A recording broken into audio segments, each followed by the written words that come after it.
Nishmat, okay, yeah. Okay, we're going to be learning today's shir, Lili Nishmat. Sion. Ben Katzia B'Meir. Ben Katzia Ben Meir. In the Shem Shav and Aliyah, Shagam Chal Beganedin. Begam. Rav Rachamim Alevi Ben Marit. Ben Marit. Marit. Oh. The Shem Shav and Aliyah, go Chal Beganedin. We're starting today, we're starting Tzurba Rabbana, volume 18. You should have the Svarim in front of you.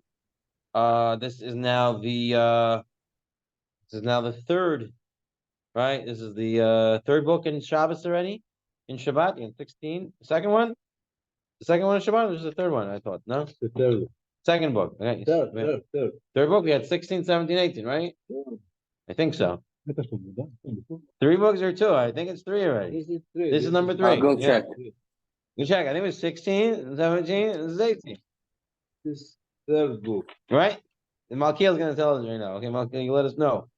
So we already did Baruch Hashem, starting our third Sefer in Hilchot Shabbat. And in Hilchot Shabbat. Hilchot Shabbat. We start only in Hilchot Shabbat from the beginning? Well, we started from volume 10, but Hilchot Shabbat, this is the third. I believe this is the third Sefer, but we'll find out right now. It's the third one. Third one. Okay. Yep. Good. And time's flying. We don't even know how many we're up to. Okay. So now I will tell you. We started Hilchot Bishul. The last 2 shiurim were Hilchot Bishul, the malacha of Bishul, of cooking, of baking. And we defined what cooking was for a solid. We defined what cooking was for a liquid. We talked about putting it back on a fire, off a fire a little bit. We're going to get into Dini Chazara later. But today, we talked about Tolda of Bishul, talked about Chama, Toldas of Chama. We talked about a lot of different principles of Bishul. But like I told you before we started Hilchot Bishul, that there's a lot of halachot on the malacha of Bishul. One of the most complex of the Shabbat halachot and most practical is the Bishul. So today we're going to get into Hilchot Bishul in the area of Kli Rishon, Kli Sheni, Kli Shlishi. We're not going to even touch today Kli Shlishi. We're going to get into Kli Rishon and Kli Sheni, Iroi Kli Rishon and Iroi Kli Sheni. Okay, so let's define some of the terms, and then we'll go into the halachic definitions. So a Kli Rishon.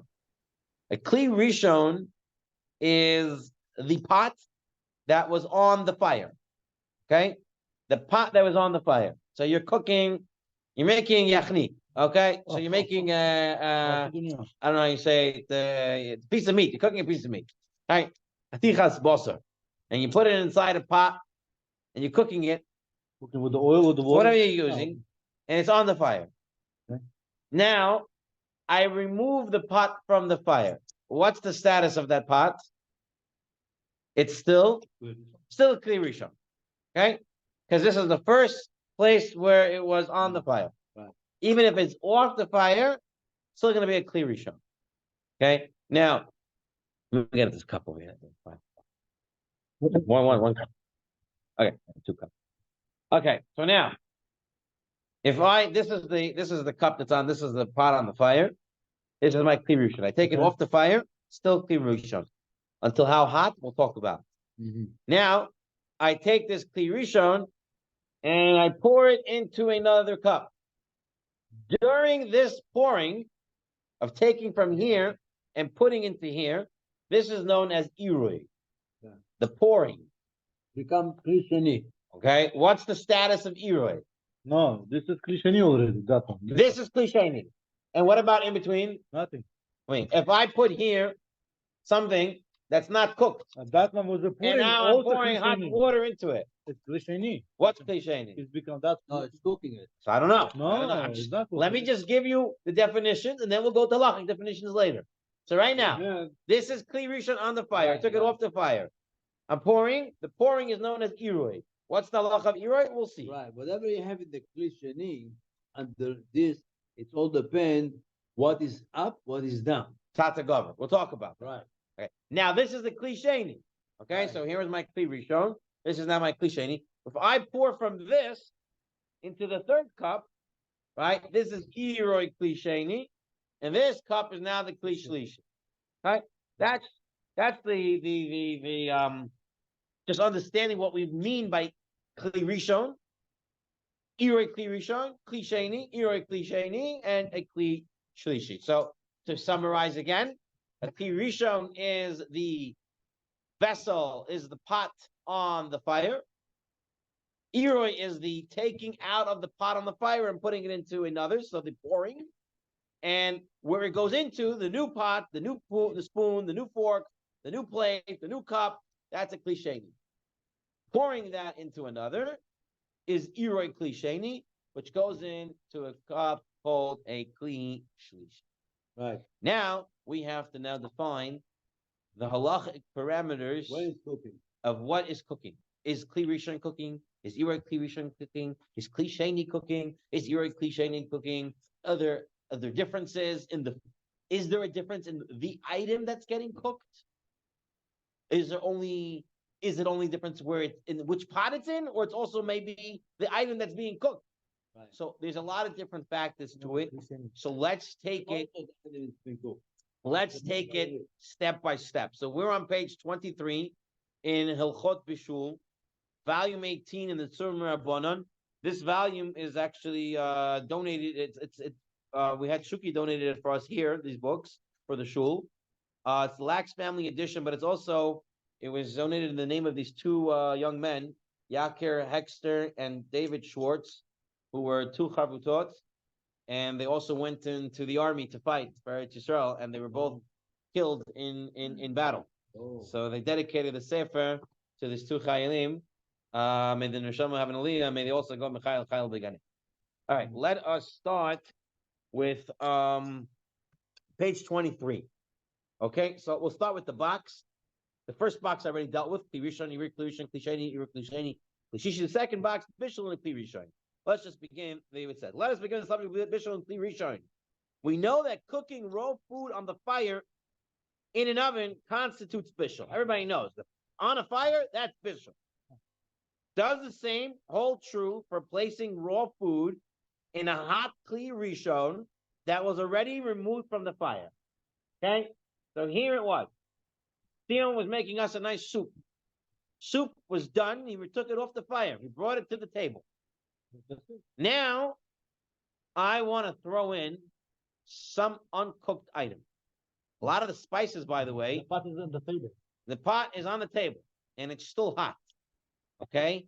I want to throw in a spice. And it's a non-cooked spice. Right. And it's a Kli Rishon. That's So look at the Mishnah that's cooking. in Masechah Shabbat. But it's not on the fire. Look at the Mishnah. Don't turn it on fire. Look at Mishnah. Shabbat Gimel. Perek Gimel Mishnah Hey. If you place spices into From a the pot, and a pot that was removed from the fire, right? So this is your Kli Rishon Right. that you took away from the fire. Lo yitain l'toichan tavlin. You cannot put inside spices. Remember, spices are not cooked; they're raw. You can't put a spice into a Kli Rishon that's off the fire. They cook very fast. Very, very fast.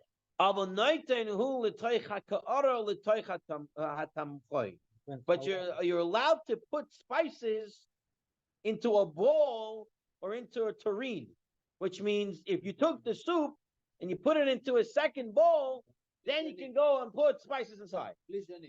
Okay? Yeah. That's what the Mishnah said. The pot that was cooked on the fire, you take it off, you cannot put in spices, raw spices. There's going to be cooking. You can take the soup, put it into a bowl, and then you put the spices inside. So, Kli Sheni right away becomes cold. Okay, we're going to deal with that. Yeah. That's a good question. We don't know yet. I don't know nothing about Kli Sheni yet. I just know this Mishnah right now. The Mishnah said you can't put raw spices into a Kli Rishon that's off the fire, but you could put it into a Kli Sheni. Okay, before we move on into the next piece, just to look at the Yalka Joseph outside for a moment, outside the Tzurba. This is Hilchot Shabbos, Sefer 2, page 326, Halacha 69. It says it's forbidden to add ground pepper or other spices to a Kli Rishon even after the pot has been taken off the fire. So that's Halacha L'maaseh. So if you took the pot off the fire, it's a Kli Rishon, you can't put in anything that's raw. Spices that are raw, you can't put them in. Okay. We'll deal with Davar Gush soon. Okay? We're not there yet. I don't even know what that is yet. I don't know what I said. Okay? Let's get step by step. Now, the Bavli doesn't get into what's really the distinction of Kli Rishon and Kli Sheni. The Yerushalmi makes a distinction. You take a look at the next source on page 24. The Yerushalmi asks the question beferish. The Yerushalmi says, "Ma ben Kli Rishon, ma ben Kli Sheni." What's the Kli Rishon? What's the Kli Sheni? What's the difference? What's the difference? Right. Lamaisa, why is it different? So I'm Rabbi Yosi, Rabbi Bun, kan hayad sholetet, the kan ein hayad sholetet. Can your hand hold it or not? Right? A Kli Rishon is so hot, so you can't hold it. Kli Sheni, it's already cooler, you can hold it. I'm Rabbi Yoina, kan v'kan ein hayad sholetet. No, you can't hold it. There are some Kli Shenis, you just took the soup off the fire. Yeah. You just a second, and you poured it into another bowl. It's a Kli Sheni, but it's still boiling, piping hot. You still can't hold it. You can't hold it in either. So, Elo Asu Harchaka. They made it Harchaka. The Kli Rishon Elo Asu Harchaka the Kli Sheni. So says the Yerushalmi, they made a Harchaka. It's Gzeir D'Rabbanan. This whole Kli Rishon, this whole Kli Sheni business is all D'Rabbanan. What it's meaning, we'll see the Ramban in a minute. And Ami Rabbi Mana says, this Pincha, the Urza, pot of rice, supports what my father said. Okay, Rabbi Yonah. Rabbi Yonah was his father. Rabbi Mana's father was Rabbi Yonah. So he says, my father, the pot of rice is it proves him. And the Pincha, the Grisa, and the pot of groats supports my father. Why? Because you move them from place to place. You can put them onto one plate and the next plate, and the rice and the grouts, they retain their heat. Right? They're still hot. They're moving from place to place, but they're still hot. So there is no real difference between Kli Rishon and Kli Sheni. It's just the Chachama made a Harchaka on a Kli Rishon and not on a Kli Sheni. Okay, so right now from this Yerushalmi, we're seeing that it's the Rabbanan. The Rabbanan made a Gezerah. Kli Rishon, you can't do it in. Kli Sheni you could, because they're both so hot. They both can be very hot. Yeah. And this is the Rambam. Look at the Ramban. They're so hot, but they still from Kli Rishon to Kli Sheni, you lose some kind of. Okay, fine. But he said it could still be that hot. Okay, but look at the Ramban. The Ramban says there was a question. The Rabbi Yitzchak Bar Gufna asks. He said, we learned in the Mishnah that if you took a Kli Rishon, took a pot of soup off the fire, don't put in spices. And what happened if you did? What was he over? Is Chayiv as Bishul or not? So Ufashatle and Rabbi Yitzchak Bar Gufna answered, Shehu Potter Aval Aser. Potter Aval Aser meaning it's not the right thing. It's the Rabbanan. That cooking in a Kli Rishon off the fire is a Derabanan. The Kli Rishon is just a Derabanan. Okay? Shein Bishul Bara El Ba'or Mahalach Tachta. Right? V'chach Amru Sham B'Yushalmi. Ma ben Kli Rishon ben Kli Sheni. Rabbi Yoina, kan v'kan ein yashal boy. El also harchek l'Kli Rishon, v'lo also harchek l'Kli Sheni. Shma mina harchaka midivreihem hu. So the Ramban is very clear, based on this Yerushalmi, that cooking in a Kli Rishon is an Issa D'Rabbanan. And also he's saying cooking is only with fire. Cooking is actually with fire. Only with fire. Right? That's what we saw already last week with is cooking in other ways is not. Cooking with the fire. That's true cooking. Cooking, it's only with fire. That's what the Ramban says. Now, however, there's another Rishon, the Rashba. The Rashba doesn't see it this way. whether he's Garis the Yerushalmi or not, or he understands the Yerushalmi differently. There's the Rashba says that if you take a look, the second paragraph of the Rashba over here, source 4, page 25, he says V'teda, and know that one may, right? This is what they say. Anything that was in fire on Shabbos, anything in a hot water on Shabbos, before Shabbos, you can put it back in the hot water on Shabbos. Meaning even if it was just in a Kli Rishon, right? Before Shabbos, it was in a Kli Rishon. You took something and you put it into a Kli Rishon off the fire. Before Shabbos, you can put it back in a Kli Rishon on Shabbos. Even though it's just a tola ka'ar. And if you cook in a Kli Rishon, it's as if you're cooking a real fire. So the Rashba is of the opinion that cooking in a Kli Rishon is a D'oraita issue. Off the fire. It's still a D'oraita issue. So here you have Machloket Rishonim, the Ramban, and the Rashba. What is... Okay, the Ramban is saying the whole Kli Rishon business, cooking in a Kli Rishon, it's all the Rabbanan. Yeah. The Rashba says no. The cooking in a Kli Rishon is a tolda of fire. As such, there's no difference between a tolda and an av. It's a D'oraita. And cooking in a Kli Rishon is an Issa D'oraita. Okay? So as Machlokes is cooking in a Kli Rishon, D'oraita D'Rabbanan. Okay, now, according to both approaches, you're not allowed to place uncooked food into a Kli Rishon on Shabbat. Whether you're holding it to Rabbanan, whether you're holding D'oraita, you're not allowed to put raw items into a Kli Rishon on Shabbat. And so says the Shulchan Aruch in source number 5. Kli Rishon, perish, which means a kelish shemishhtamish boy ala eish, afil la'acha shehavirim ala eish mevashel. So a pot that was on the fire, even though you took it off the fire, it still cooks. Oh, and this is the how long does Kli Rishon retain its ability to cook? Called man shahayat soledet bo. All the time it's a yad soledet bo. That time it cooks. Therefore, in that chicken soup that you just took off the fire, you cannot put in spices unless it's already less than yad soledet. Okay, so just to take a look outside of the Tzurba for a moment, but let's read the Mishnah Berurah in the next source, and then we'll look outside in a moment. The Mishnah Berurah says, "Shayat soledet bo, avol im ein hayad soledet bo, afilu Kli Rishon ein mevashel." Right, so it's not the yad soledet bo, it's not mevashel anymore. Okay, fine. Let's just take a look 1 second outside. What do I have here? What ha'orah is over here? Halacha 31. Right. A pot continues to have the status of a Kli Rishon, even after it's removed from the fire, so long as it's still Yad Soledet Bo. Now, what is Yad Soledet Bo? We already learned this 2 weeks ago. What's the definition for us? Halacha l'maaseh. How do we define Yad Soledet Bo? You can take it or not. Right. If you can drink it, the warm liquid, the hot liquid normally, then it's not Yad Soledet Bo. If you can't, then it is Yad Soledet. Right.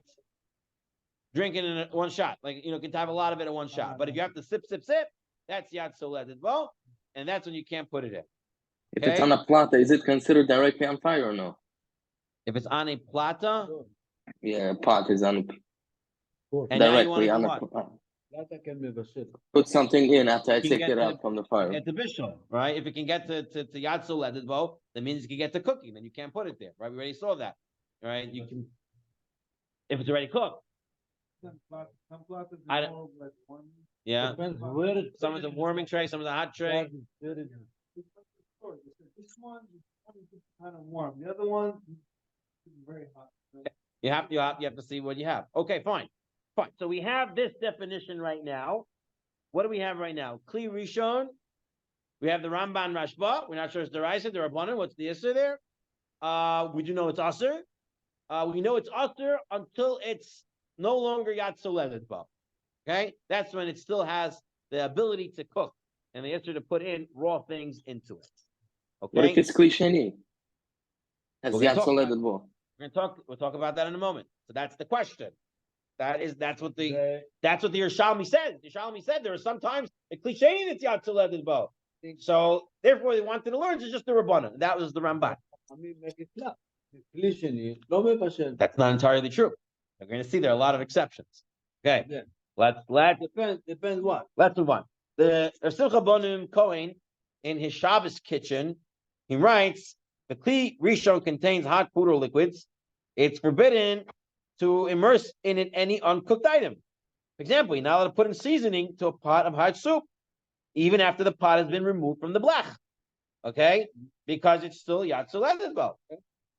Cold water may not be added in small amounts to a pot of hot water, since the cold water will become heated by the hot water of the Kli Rishon. Right?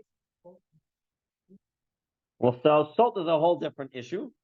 Salt, I don't know if we'll get to it today. We might get to it today. First of all, a lot of the commercial salts today were already cooked. The way they make them is already cooked. A lot of them. So therefore, you won't have this problem. Because salt is a different issue. But we'll see. Apparently it takes a very long time for salt to cook. So even if you put it in a wooden cook, there's what to talk about when we get to salt. But let me just take a look 1 second outside of the Tzurba in the Yalka Joseph over here in the Halacha 48. He writes, forbidden to pour cold water into a Kli Rishon containing boiling water. Can't do it. Even if it's been removed from the fire. So long as the Kli Rishon is Yatzuleded Bo. Because of the concept of Hata Gover. Okay? The hot water will cook the water that is poured onto it. Underneath. Right. It's permitted. However, to pour a large amount of cold water into a Kli Rishon that has been removed from the fire, the resulting mixture will be cooler than Yatzuleded Bo. You're putting a large amount of cold water that you can do. And some posting say it's only if you pour the large amount of cold water all at once. Okay, because if you do it slowly, then the small ones you're putting is getting cooked, and that's a problem. So you want to throw it in all at once, and then if it gets Yatzuleded, less than Yatzuleded. Okay. It's recommended that one pour all the cool water in at once whenever this is possible. So if you have a Kli Rishon that's off the fire, that's Yatzuleded, but you cannot put in cold water. But if you need to put in cold water, as long as you put in a lot of cold water that's going to get to Yatzuleded Bo less than Yatzuleded Bo immediately, that would be permissible. Okay? No, it's nothing to do with soup. To do with anything else. Anything else. Okay, fine. That is the Kli Rishon. Now let's begin discussion about a Kli Sheni. Okay? So, Rabbi Chaim told us that there is a Gemara in Masechah Shabbat that tells us the Kli Sheni doesn't cook. Kli Sheni and Rashi. Okay? And that seems to be a universal property of Kli Sheni. Kli Sheni, it doesn't cook. Now, what's the rationale for this? Right? So we wanted to say there was no rationale, right? That was the Ramban. There was no rationale. It's just Durabana. They say Kli Rishon is a problem, Kli Sheni is not a problem. But Tosfot in our Bavli, in Masechet Shabbat, and Daf Mem, Tosfot wants to give a distinction. He wants to give what's the difference between Kli Rishon and Kli Sheni. Take a look at Tosfot in source 8. Tosfot says, Shema mina Kli Sheni im b'bashel. Says, Tema, ma'ishna Kli Sheni and Kli Rishon. Says, what's the difference between Kli Rishon and Kli Sheni? The Yatzuledet, I feel Kli Sheni nami. If the whole issue is Yatzuledet, well, Kli Sheni can also be Yatzuledet. You take it from the hot pot, put it in the Kli Sheni, it's still Yatzuledet.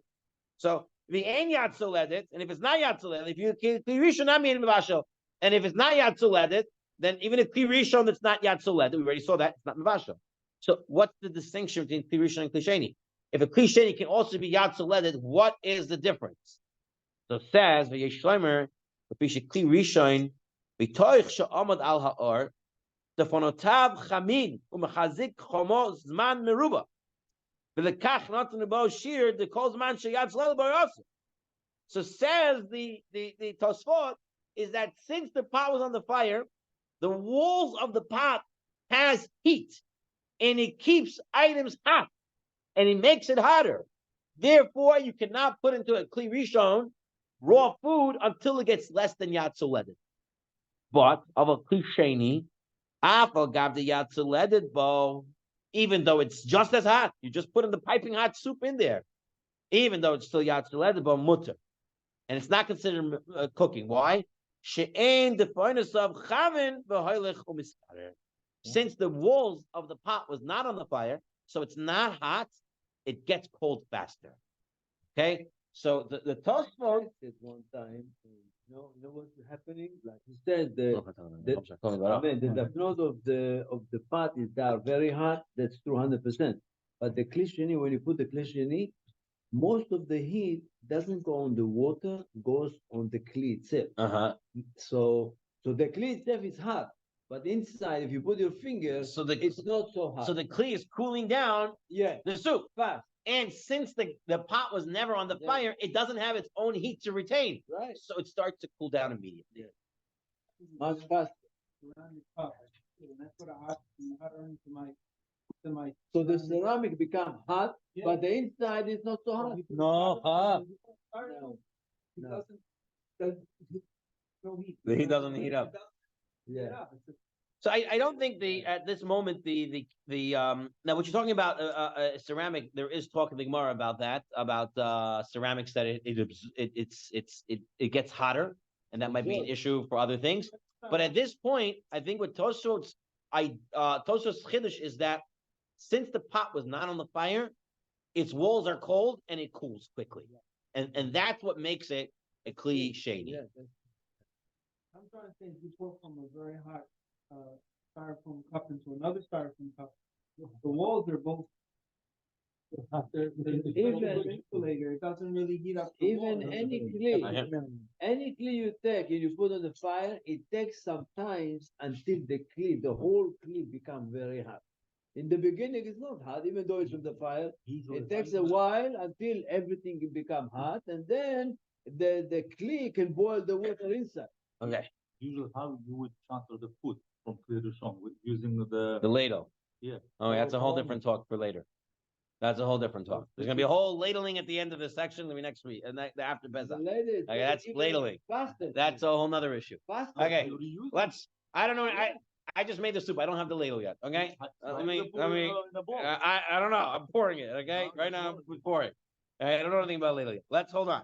Now, the Mefarshim on this Tosfot ask, is Tosfot being like telling us the mitziut, the scientific way of things work, and that's what klisheni. It is sometimes. And so, if I have a klisheni that doesn't cool down, would that still be a problem? Because is Tosfot talking about a mitziut, a scientific reality, or is Tosfot saying that this is Chazal's zera, and it's not necessarily only scientific? It's based on reality, but it's not always based on that reality. The Farshim deal with that. You can take a look at note 5 on the bottom of there. I'm making for Shabbat for 5 people tea. I'm using the same cup to pour from the first kli to the same cup. The first time, okay. The second, third time, the cup I'm using is very, very hot. The second time. Third you know what? Because the first time make it hot, and then the second time you're putting it get hotter and hotter. Okay, in the first scenario, it would work okay. By the way, there's a section here of making tea, but I'm not up to making tea yet. So let me just, right now, we have to establish facts and definitions. Once you have all the facts and definitions, now you can start applying. So now, now that we understand that what a klisheni, according to Tosfot, does is it cools down the food. The pot wasn't on the fire, so the walls are not hot. Therefore, it cools down the food. That's why it's a klisheni. Okay. Now, there is a discussion in Yoredea about something known as davar gush. What's gush? What's davar gush? Salad, no? Gush. It is. It's meat. What? The hot egg, right. So what a davar gush is basically a solid. Okay? And the issue is, you're telling me about walls, right? It's also saying the walls of the pot will cool it down. But guess what? If I'm taking a solid steak or a solid food and I'm putting it down on a plate, right? Just that little spot is on the plate. The walls are not all touching it. If a liquid goes into a pot, it touches the walls. Everything's mixing. But if I'm putting it just on a plate, the Dvar Gush, that's solid. Maybe it's still the power of a Kli Rishon, even though it's on a Kli Sheni, because it's not cooling down. So take a look at the Isser V'Heter Ha'arach. That's the Rishon on Yeridea.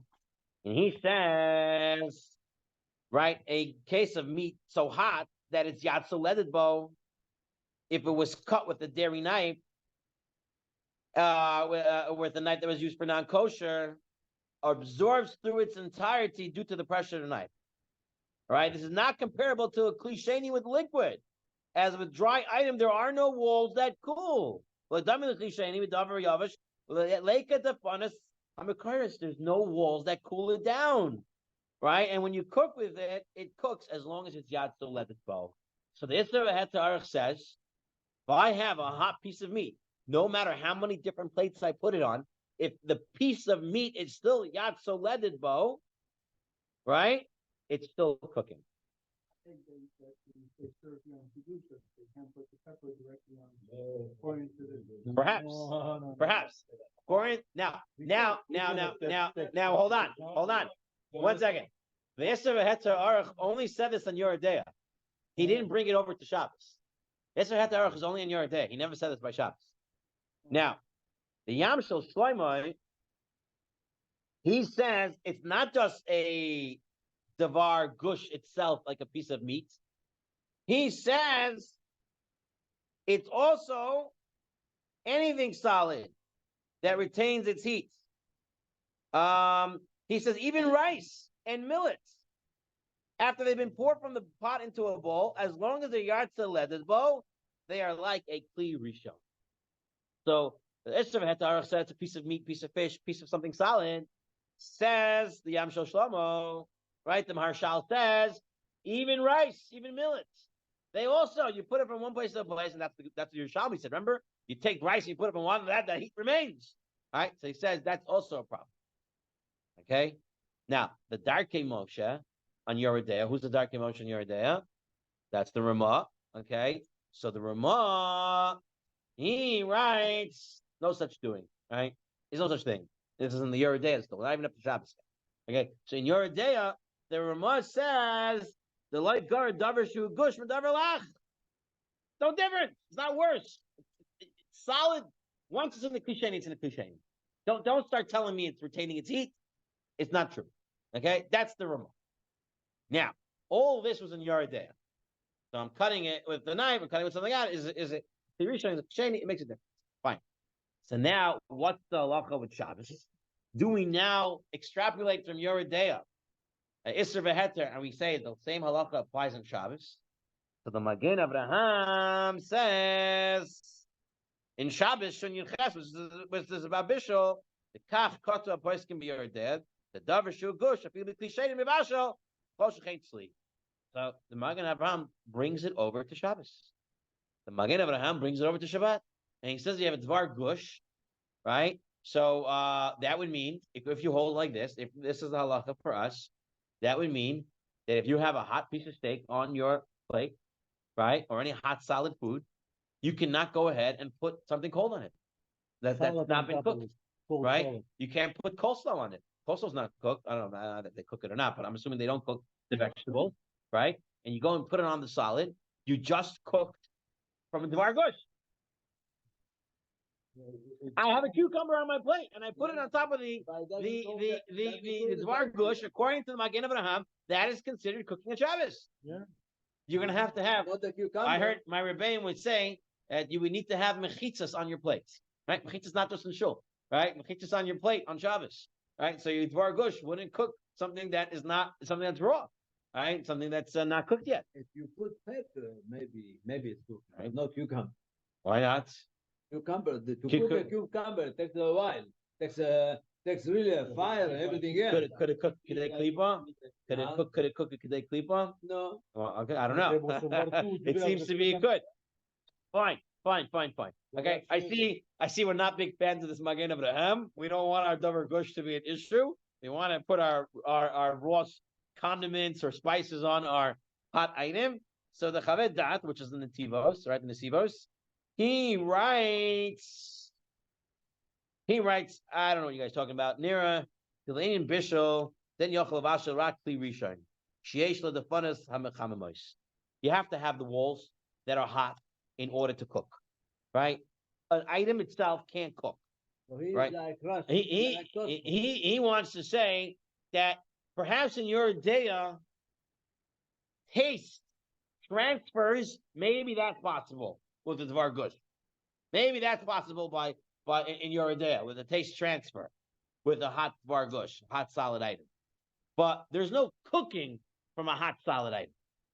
It's only taste transfer. Okay? That's what the Hamid Dad here wants to say.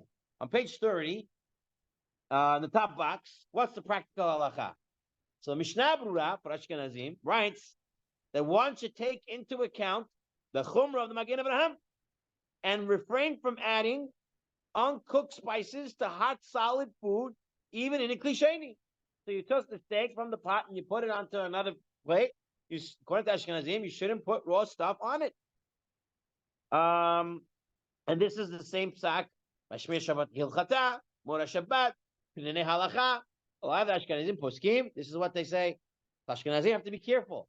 If they have a hot, solid item that's on the plate, that's yad soledipro, that's hot, that right? They can't put on something that's not cooked on it.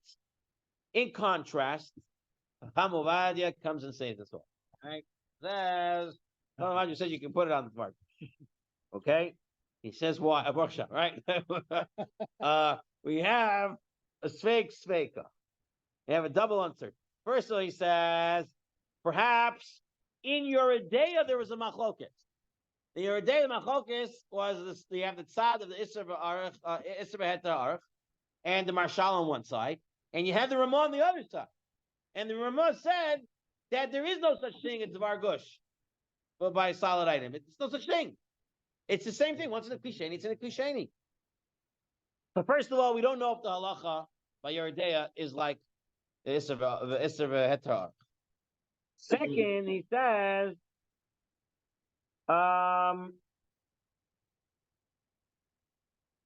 is he saying? And even if you say the halacha is like the marshal, perhaps even he said they're only regarding observing, perhaps it's only about taste, like the Chaved Dad wanted to say. Maybe if you hold like Isser V'Heter Ha'arach in your idea, maybe that's only about taste transfer, never about cooking. You can't cook from a Dvar Gush that's still Yad Soledibah. That's only about taste transfer. So the conclusion is that regarding Shabbat, Shabbat ain't chuluk ben merek beroite b'klisheni shayat zeleded bo lebein gush b'klisheni shehu cham shayat zeleded bo shebekol oifer naktin she'ain klisheni mivashel filu yat zeleded bo. So Chamabadia comes and says, no, yeah, you can put on the Dvar Gush your hot stuff because first of all, we don't know the halacha is that way in your idea. B, even the halacha is that way, it's only about taste transfer, it's not about cooking. So therefore, on Shabbat, if it's something in a klisheni, you can put on your hot item something. Okay, let me just take a minute outside of the Tzurba for a moment. In the Yalkut Yosef, he writes as follows. So this is Yitzchak Yosef, and he writes halacha as follows.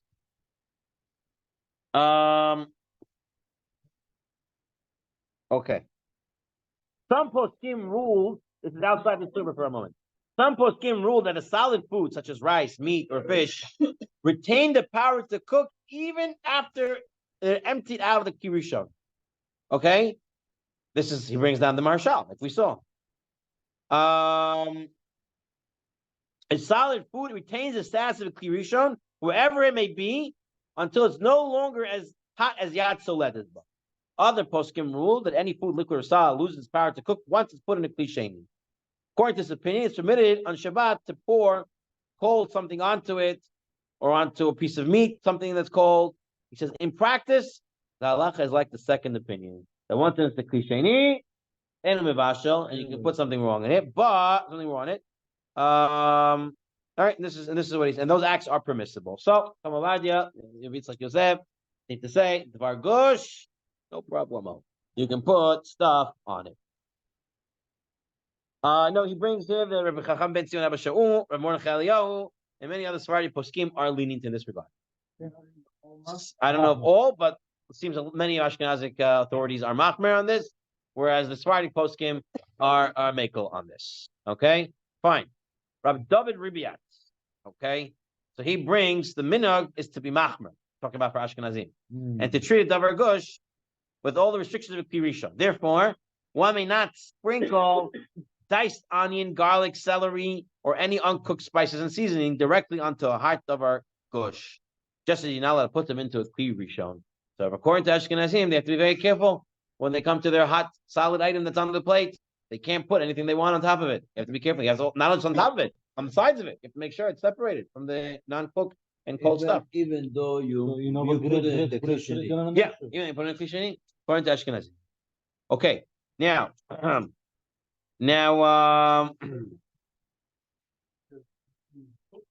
okay, so that's a good question. You have to find out. Now, but you don't really need to find out because you can, according to them, because they have this Rav Moshe. They have an Igrat Moshe right now. Now, last week we talked about this. What was the status of ketchup? Right? What is ketchup a solid or a liquid? Right? Rav Shlomo Zalman and Rav Moshe. Right? Rav Shlomo Zalman said ketchup is a solid. Chamavadi also said ketchup is a solid. Now, why would you want it to be a solid? At least for Ashkenazim, right? Ketchup's already cooked, right? Ketchup is already cooked. So if it's a davar gush, it's cooked already. And the processing is cooked. So if it's a davar gush, right? Something, if it's a steak, I'm allowed to warm up something that's already been solid, it's already been cooked? Yes. I can put it on top of it. No problem. It's already cooked solid, I can put it on top, even if no problem. But if it's a liquid, remember we're machmer by a liquid, that once it cooled down, we don't have to heat it back up.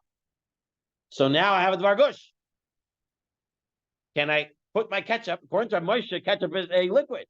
How ketchup can be good? No, ketchup on a davar gush. I have my meat. Cannot be good. The ketchup is, according to Moshe, is a liquid.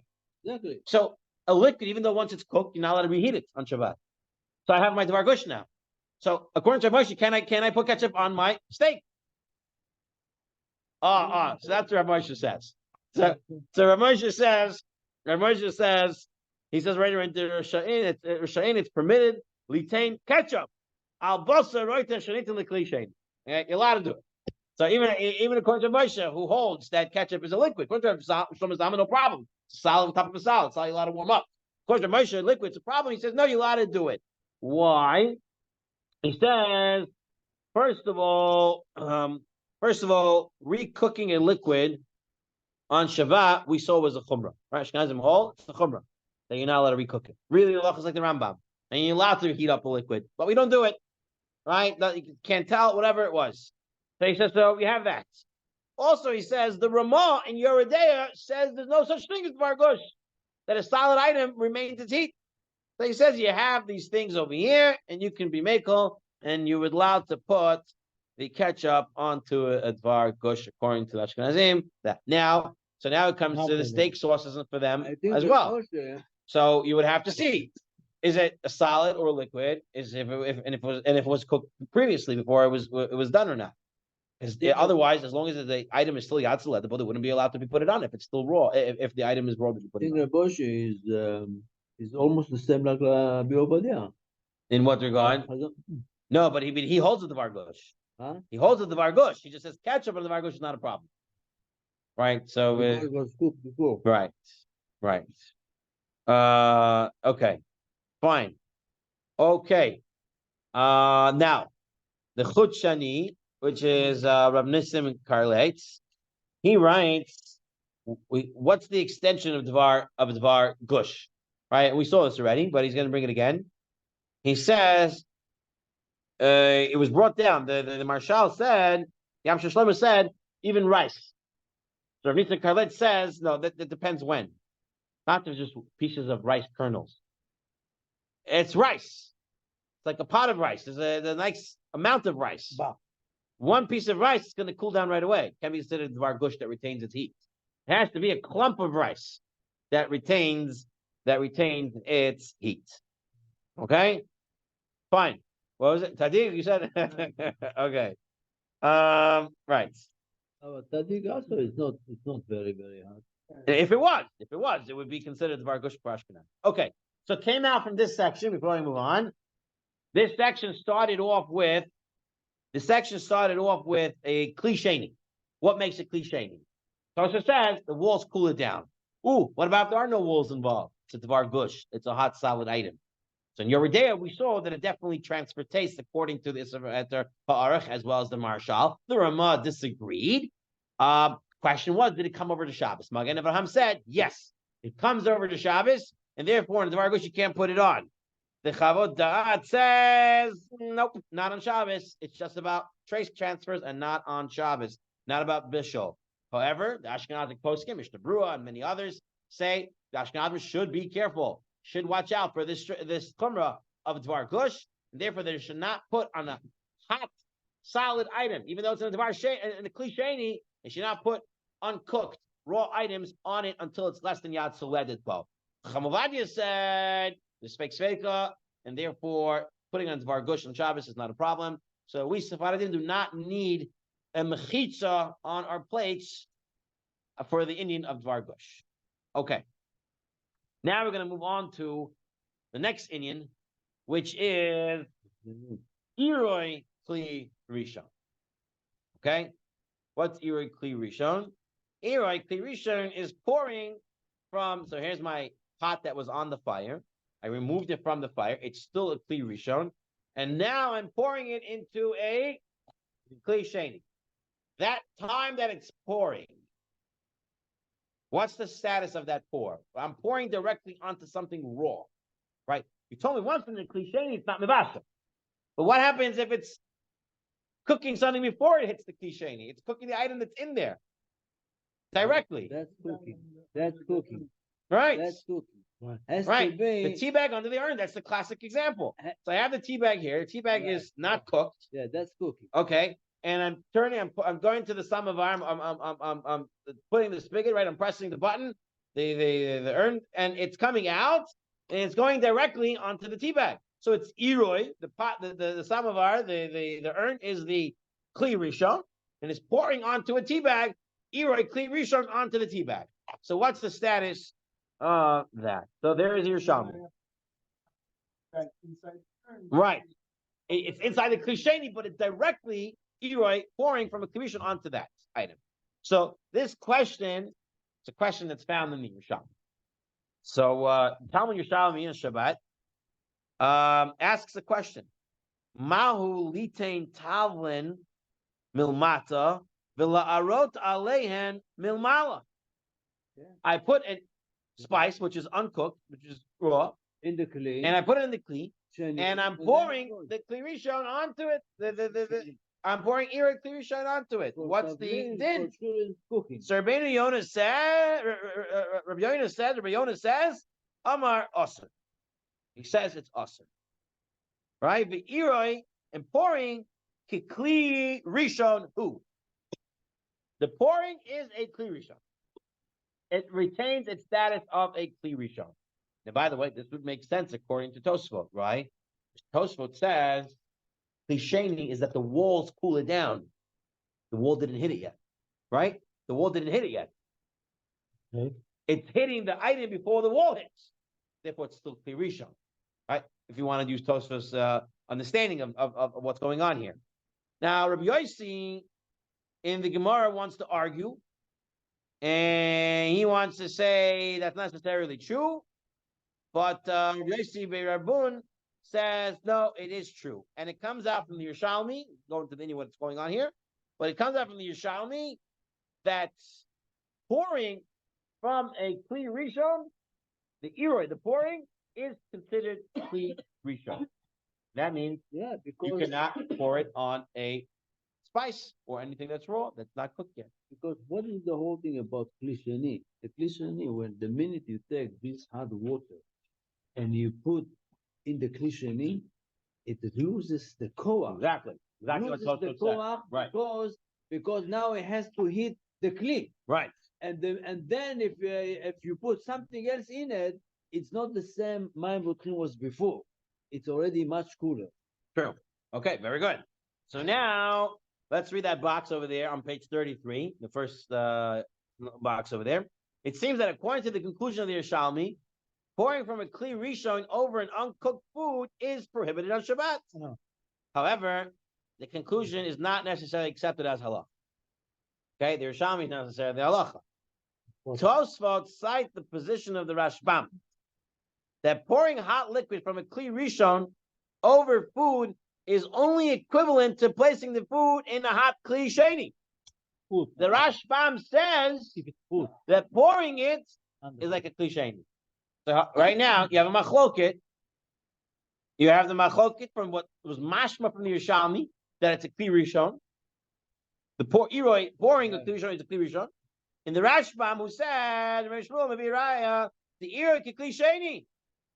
Mahadid that we learned Tata Gover. Right? What does Tata Gover mean? The lower item prevailed, meaning that the bottom is a Kli Sheni. It can't cook. So you're pouring it, so it's not going to be able to cook. And how much? Fine. That's what the Rashbam brings. Right. Fine. Tosfot continues and says Vilari, but the Re holds that from a Kli Rishon is like putting it into a Kli Rishon. It has a din of a Kli Rishon. Okay, like the Yerushalmi. And he brings the Re brings the proof of the Yerushalmi. And he says the Iroi Choshev Mevashel. That pouring is Mevashel. So you have right now Machloket Rishonim. Pouring from a Kli Rishon, is that Kli Rishon or is that Kli Sheni? Then comes the third opinion. And third opinion says that the Tosfos brings the third opinion. It's all in the same Tosfot. And Tosfos brings the third opinion and says Venira the Iroi lo have Kli Rishon, but like a Kli Sheni. It's not a Kli Rishon, it's not a Kli Sheni. Rather, El Mevashel Kidei Klipa. Rather, it only cooks a Kidei Klipa. What's Kidei Klipa?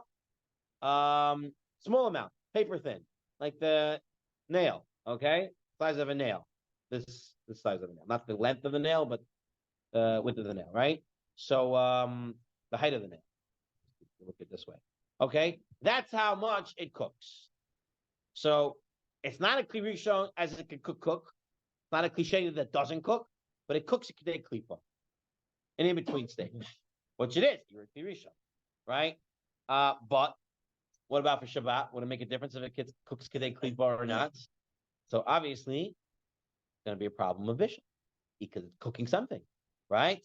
So says the Shulchan Aruch in source 22, Aser litain tavlin b'ka'ara v'la'arot alehen mekli rishon. You're not allowed to put an uncooked item and raw spice in the pot and pour from a kli rishon on top of it. Okay, so that's the halacha. And the Mishnah Brura, in explaining, says the after tavlin ein mitvashel b'kli sheni mikol makom ha'iroi mikli rishon kaimel ondehu mivashel kidei klipa. It's cooking something, and therefore can't do it on Shabbat. Okay, we'll take one moment to just review what we said, and then to look at in the Yalkut Yosef and the other Svarim before we move on in the Tzurba. Okay, we said that what is the status of Iroi, pouring onto something directly? Okay, the Gemara wanted to say seems to be that's a Kli Rishon. The Rashbam said Tata Gover, so it should turn into a Kli Sheni. Toso says that the Re says no, it's a Kli Rishon. Toso then gives his opinion and says that it's not Kli Rishon, not Kli Sheni. It is Kidei Klipa. It cooks Kidei Klipa. Shulchan Aruch said that's the halacha. Mishnah Brura says that's the halacha. Okay. Now, what did I bring over here outside for a moment? Let's see what I commented over here from the here. Okay. He says in the Yalkut Yosef, outside of the Tzurba right now. Not only does a liquid in Kli Rishon have the power to cook, if one pours the liquid from a Kli Rishon onto an uncooked food, the liquid will cook a paper-thin layer of the surface of that food.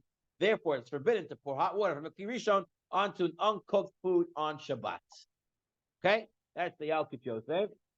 In the laws of Shabbat, Rabbi Nachson, he writes over here, Iroi Kirisha can cook Kadei Klipa. Only, and he makes a little bit of a chakir over here. He says only if the stream is unbroken, coming from the Kli Rishon. Okay, it's coming with an unbroken stream, then it's going to cook. Once the stream is broken, the water has not yet reached the food in the Kli Sheni, meaning the food is down here. Okay, the food is. I'll show you the food. Here's the food right here. Okay, and I'm pouring it. Well, as I'm pouring it, I stop. So that when it hits the food, I'm not pouring it anymore. Right? So it's not connected to the Kli Rishon. Okay. In such a case, once the stream has been broken, the water has not yet reached the food in the Kli Sheni. From that point on, it's considered Ira Kli Sheni and can no longer cook a Kli Kalipa. Okay? So it says here in Nachson, he brings it from the Ramah, and the Prima Kadim, Eliyarabah, and the Lacha Brura, that say that if you broke the stream, that's not Ira Kli Rishon. Okay? It's just Tatagover principle. There was no Ira, no connection to the Kli Rishon. Okay? Interesting opinion over here. Let's just take a look in the Melachot of Bishul. One more second, just to review what we've been saying and get the final halakha here. He says as follows: pouring a stream of contents that are currently heated to Yatzaledasbo and Kirishon directly onto solids in a Kli Sheni. That would be a problem, right? The reason is simple. As mentioned previously, part of the Bishul process in a Kli Rishon is that the heat comes from the outside walls, thereby causing the walls to retain.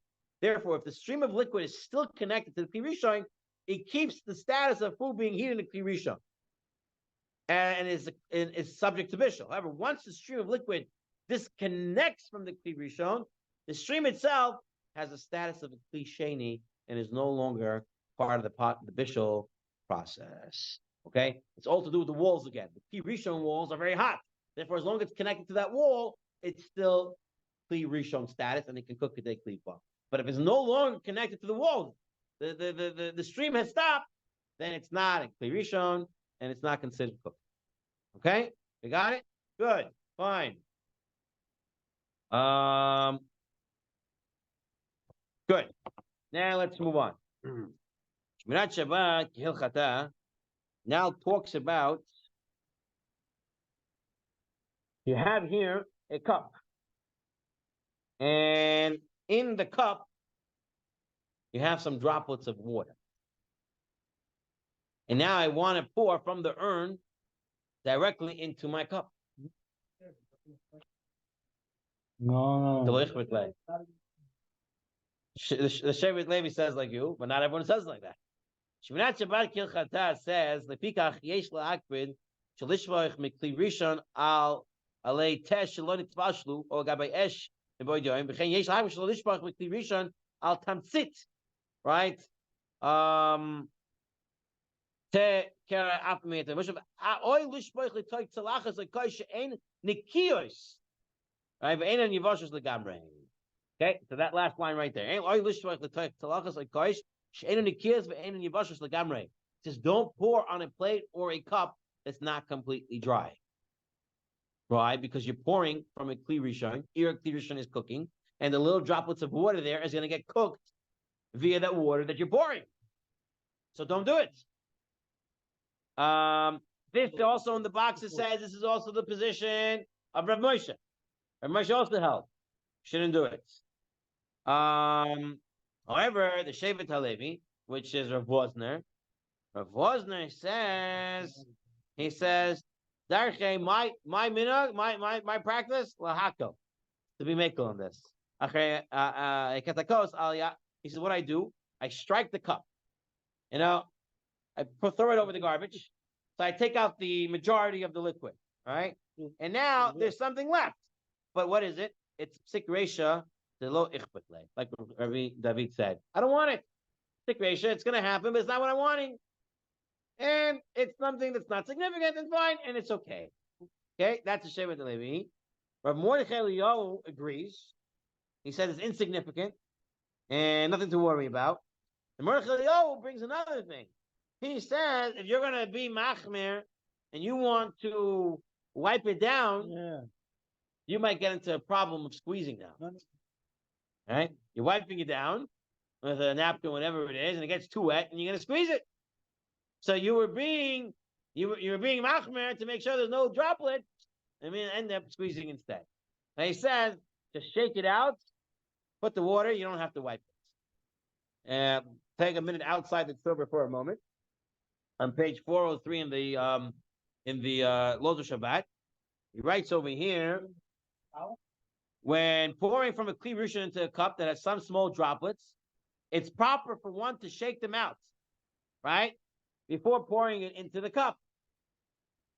But he brings an interesting idea. He says, if the droplets were from a previous drink, such as tea or coffee, then one doesn't even have to be strict. Right? Because perhaps also over there, it's perhaps as we say that again, the whole thing of not ein bishul, there is bishul acher bishul by liquids. That might also be, just the chumrah, right? So you have that to rely on as well. Also, it's such a minute amount of water. And we saw Rishonim who said that pouring from a kli rishon is actually considered a kli sheni. So there's a lot of room to be makel over here, like the Shevet Levi, the secretion to the Ichbetlei. So seems to be you don't have to be too worried about it.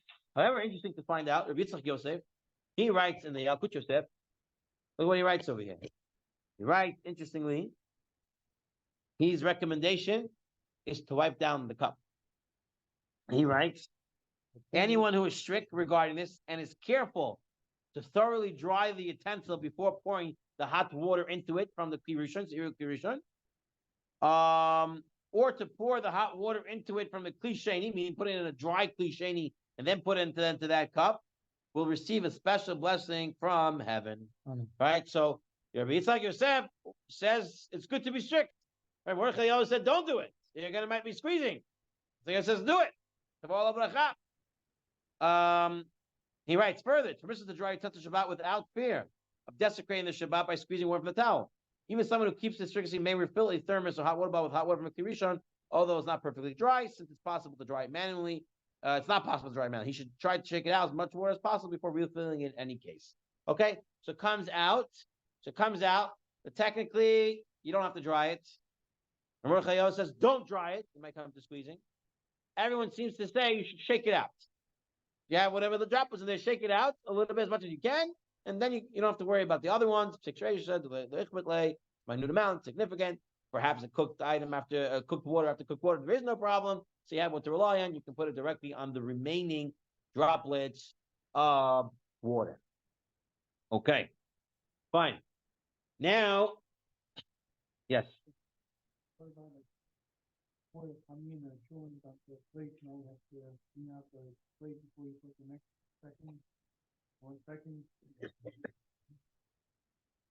So is it already cooked? The first item was already cooked, right? So the ein bishul acher bishul. We're talking about if it's solid and stuff. Okay, if it's a liquidy, right? So perhaps. So it would be the same idea. According to Rabbi Yitzchak Yosef, you should be strict. You should you don't have to, but it's good to. Yeah. I didn't finish my whole soup. There is still 10% left. So what do I do? That might even be another problem because then for us, that would be warming up. You had selected bow, right? Okay, but the minute you take with a ladle. Okay, I don't know what a ladle is yet. I don't know what a ladle is yet. I'm not up to ladles yet. I know nothing about ladles. I know nothing about a ladle yet. Now, I am up to kli sheni. Okay, so this next part is a very, very important part. Because this Mishnah that we're about to learn is going to come up over and over again in the next section. We might not get through all of it today, but let's try to learn the Mishnah well enough that if we have an extra piece of paper someone has, I would appreciate it, but no, it's okay. Okay. There's a Mishnah in Masechah Shabbat. which teaches us there's no further bishul after the initial cooking of food. So look at the Mishnah. Kol sheba b'chamim erev Shabbat, shorin oto b'chamim b'Shabbat. If it was cooked, It's already cooked. right, You can put it back. right. You soak it back. So it was cooked in a hot water.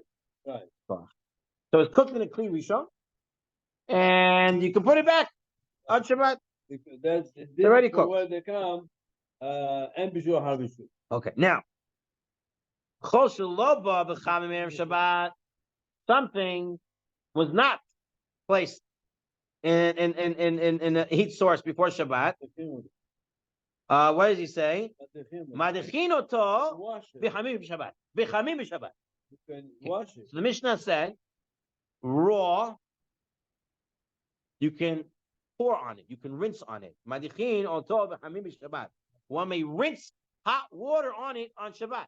So this seems to mean you have a raw item and you can rinse hot water on it. You can pour hot water on it. Okay, fine. Pour hot water on the raw item. Okay. But you can't soak it. You can't put it into hot water. You can pour on it, That's which the seems to thing. be you can do iroi on a raw item. No, I don't know. Just saying, madachinoto, v'chamim b'Shabbat. ba'avis. Chutz. He's saying in the ears. He's not in the kid. Okay, fine. I don't know. Chutz min hameliach. Hayosham v'dagim meluchim kitanim v'koliyos hasvinin So this is things shahadachatan. They're just pouring some water on it. Cooking. Zeg gemar melachson. This is how you cook it. Right. So items that get cooked very quickly, you can't pour on it. Okay, fine. Now, the Tosfot. So we'll read the box over here right now. So the rinsing in the hot water permitted by the Mishnah appears to be synonymous with pouring hot water over food. It says madichin oto b'chamim b'Shabbat. So that's iroi. That's pouring on it. Because pouring is not kind of. Hold on. Let's see. The Isha also doesn't say what keli you're using. Mishnah doesn't say you're pouring from a kli rishon. Mishnah doesn't say you're pouring from kli sheni. She didn't say anything. The Mishnah said you pour hot water on things. You can rinse it. You can put it. So what are we talking about? The Tosfot writes that there is a machloket of how to understand this Mishnah. How to understand it. So start the Tosfot. We're on page 37, source 28. Lipirush Rashbam, according to the Rashbam, who we already saw this Rashbam before. Go back to page 33. The Rashbam said that iroi from a kli rishon is considered a kli sheni because it's hot to govern. So according to the Rashbam, iroi, so do this. Rashbam, iroi is kli sheni, right? Is kli sheni. Either from a kli rishon is a kli sheni. So according to the Rashbam, the Mefarish kli sheni, pouring from a kli rishon is a kli sheni. Shaper. It makes sense. That's why you can be matrinoto. You can pour on something raw because it's considered a kli sheni. Right? You're pouring from a kli rishon. According to the Rashbam, pouring from a kli rishon is a kli sheni. Kli sheni and mevashel, so you can pour on something raw. That's what the Mishnah means, right? It makes sense that and that's why you can't put it into a kli rishon. You can pour from it. But according to the explanation, Rabbeinu Tam says the Tosfot. According to the explanation of Rabbeinu Tam, who explains that pouring from a kli rishon is a kli rishon. So what does the Mishnah mean when it says you can pour onto something raw? Remember, the Rabbeinu Tam said that iroi is kli rishon. If it's a kli rishon, how do you put on something that's raw? You can't do that. The pula So- is a different. So the pula. Re says, Different pula. the Re gives an understanding, and the Re says you cannot soak even in a kli sheni. This Mishnah is not talking about a kli rishon. This Mishnah is talking about a kli sheni, and it's telling you if something is raw, you cannot put it into a kli sheni. You cannot even put it into a kli sheni, but you can pour the kli sheni onto it. Okay, so this is the Re. The Re says the Mishnah is talking about a kli sheni, And what it's saying, you cannot put into the Kli Sheni on Shabbat a raw item, even though you said Enim Mevashel. You can't do it, but you can pour from it. Okay? Why is this? The Hoel, the Hamayim Kamin Mechazeh Kimivashel. It looks like cooking. Putting it into a Kli Sheni. Yeah, Kli Sheni, yeah. Putting it into a Kli Sheni, even though Kli Sheni Enim Mevashel, putting it into a Kli Sheni looks like Bishul, so you can't do it. The Mechazeh Kimivashel. The command of so why did you tell me before that I can put raw spices into my Kli Sheni? You told me Kli Sheni ain't Mevashel, but then now the Re wants to understand the case is talking about a Kli Sheni. It means you can't put something non-cooked into a Kli Sheni. The Mechazeh Kimivashel because it looks like Bishul. So then how can I put spices inside? You told me I could put it. The Mishnah said you could put spices inside. How can I put spices inside? Afterwards. He says, I ain't dafka tavli. When you put in a spice, no one thinks you're cooking the spice. You're putting it in for flavor. You're not cooking it. You're not cooking the spice. If you wanted to cook the spice, you put it in when you were cooking the food. You're putting it afterwards. You're just what's it called? Flavoring the item. You're flavoring the soup. Since you're flavoring the soup, it's not mechazeh kimavashel. It doesn't look like bishul. Okay, so there is this understanding here from the Re, trying to explain the Rabbeinu Tam over here. It will be the same thing. Okay, Will be you flavoring the water, making the water to be tasty. Now, the Tosfot now brings another answer to this Mishnah. And he says that the leniency applies to soaking the food, since we're speaking of a Kli Sheni. Rinsing here was ordered to teach us even rinsing is a completion of Bishul regarding the salted fish and the kaliyot that's feeding the fish. He's saying, learn it this way. Learn it when it says rinsing, right? That's talking about a Kli Sheni. And telling us that putting it into water, into a Kli Sheni water, and rinsing it is the same status. Okay, and that's considered the malacha of bishul, especially for these items that can get cooked quickly. So even just rinsing, if you're not putting it into a Kli Sheni, just rinsing it, it's still considered that it can get cooked like that. But rinsing is not a kind of a bishul. Mechazeh kimavashel, right? When was the last time you rinse something, you mevashel it? I don't know. It's a good question. Yeah. They cook that way with pouring. Rinsing. Okay, let's look at this box. What time is it? Ready? 45? 44. Okay, Rabotai, let's do it like this. Let's end it here. Zat Hashem, after Pesach, we'll start from this Kli Sheni and Mechazeh Mevashel on page 36 again. All right, because you're going to get lost in between. No share until the Sunday after Pesach on the Tzurba. You're more than welcome to do Chazorah. There's actually a test on the previous value. If anyone wants to take, we can take it together. But Hashem will be in touch. If you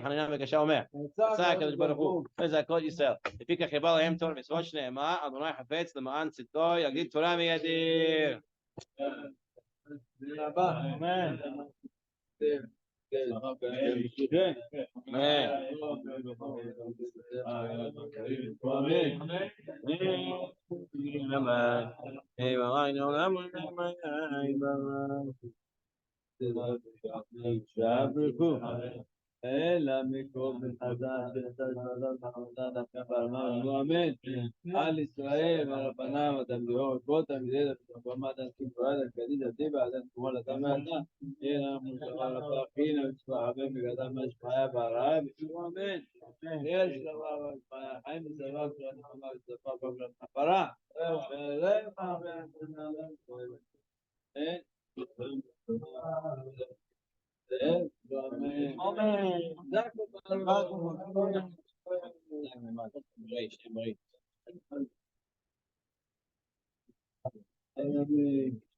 Amen.